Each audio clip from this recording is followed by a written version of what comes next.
जय Hari. NCMC card काढणं चालू आहे आणि यामध्ये या अगोदर जे 65 वर्षाचे असतील, काही 75 वर्षाचे असतील, त्या नागरिकांनी 2-2, 3-3 आधार कार्ड तयार करून घेतलेले आहेत.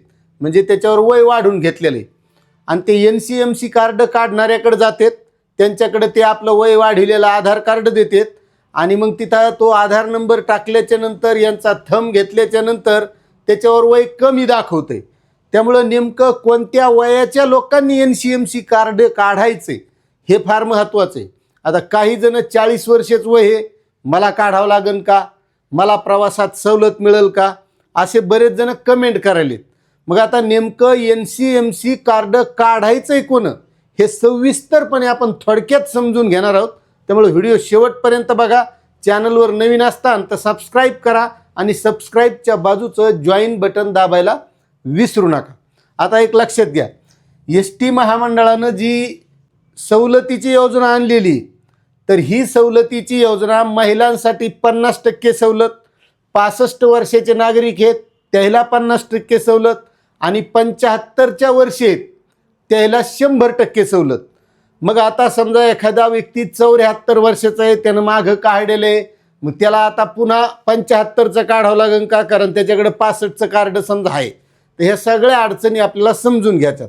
आता पहिली गोष्ट लक्षात घ्या, ज्यांचं वय 65 वर्षे आहे त्यांच्यासाठी सवलत आहे 50%. म्हणजे ज्यांचं 65 वय आहे त्यानं काढून घ्यायचं कार्ड, त्याला 50% सवलत आहे. ज्यांचं 65 झालेलं आहे ओरिजिनल, त्या आधार कार्डवर वाढलेलं असेल तर तसं नाही. ज्याचं ओरिजिनल 65 झाले का त्यानं काढायचं, त्याला 50% सवलत आहे. त्याच्यानंतर ज्यांचं वय 75 वर्ष झाले त्यांच्यासाठी मोफत आहे, त्यांनी एक काढून घ्यायचं आहे. आता 40 वर्षाच्या कोणी काढायचं ते सुद्धा सांगणार आहे. 65ला 50% सवलत, 75ला मोफत आहे. आणि त्यानंतर सगळ्याच महिलांनी काढून घ्यायचं. महिलाला सुद्धा वयाची काहीच अट नाही, महिलांनं 50% सवलतीचं कार्ड काढून घ्यायचं.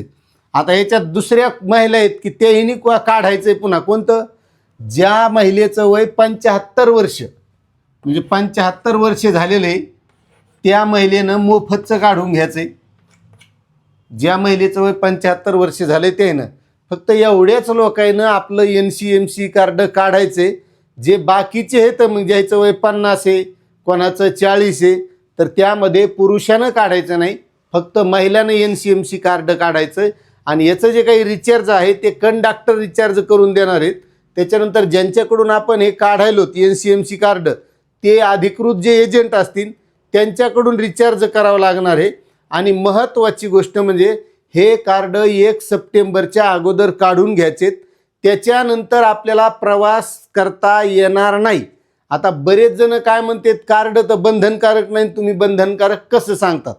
आता एक लक्षात घ्या, ज्यांना 1 सप्टेंबरच्या नंतर ST मध्ये सवलतीच्या दरात प्रवास करायचा आहे त्याला कार्ड काढावं लागेल. आणि कोणाची जर इच्छा नसेल काढायची तर त्याला 1 सप्टेंबरच्या नंतर या सवलतीमध्ये प्रवास करता येणार नाही. 65ला 50%, 75ला मोफत, महिलाला 50%, अशा सवलतीमध्ये प्रवास करता येणार नाही. म्हणून तुमच्या लक्षात आलं असेल की नेमकं बंधनकारक कोणासाठी आहे आणि बंधनकारक कोणासाठी नाही. म्हणजे ज्याला सवलतीत प्रवास करायचा त्यानं काढायचं, ज्याला सवलतीत नाही करायचा त्यानं नाही काढलं तरी चालतंय, पण ते बी उद्या चालून काढणारच आहेत. आता जवळपास मला वाटतं या गोष्टी सगळ्या लक्षात आल्या असतील, त्याच्यानं लवकरात लवकर आपण काढून घ्यायचं. त्यामुळं यामध्ये फक्त वयाचे 65, 75 आणि महिला सर्व या सगळ्या बसतात. मग 40 वर्ष वय माणसाचं असेल त्याला काढता येणार नाही, 50 असेल तरी काढता येत नाही. त्यामुळं उगच आपलं जे डुप्लिकेट आधार कार्ड केले ते नेऊन त्या एजंटला बेजार करू नये असं मला वाटत आहे. कारण प्रत्येकाला माहिती आहे आपलं आधार कार्ड हे डुप्लिकेट केलेलं असेल आणि त्याच्याचमुळं ही योजना NCMC कार्ड ऑनलाईनची राज्य सरकारच्या परिवहन विभागानं आणलेली. आता तुम्हाला याबद्दल पुन्हा काही शंका असतील तर तुम्ही कमेंटमध्ये विचारा. आपली माहिती आवडली असेल तर चॅनलला सबस्क्राईब करा आणि जास्तीत जास्त बांधवांना शेअर करा. धन्यवाद.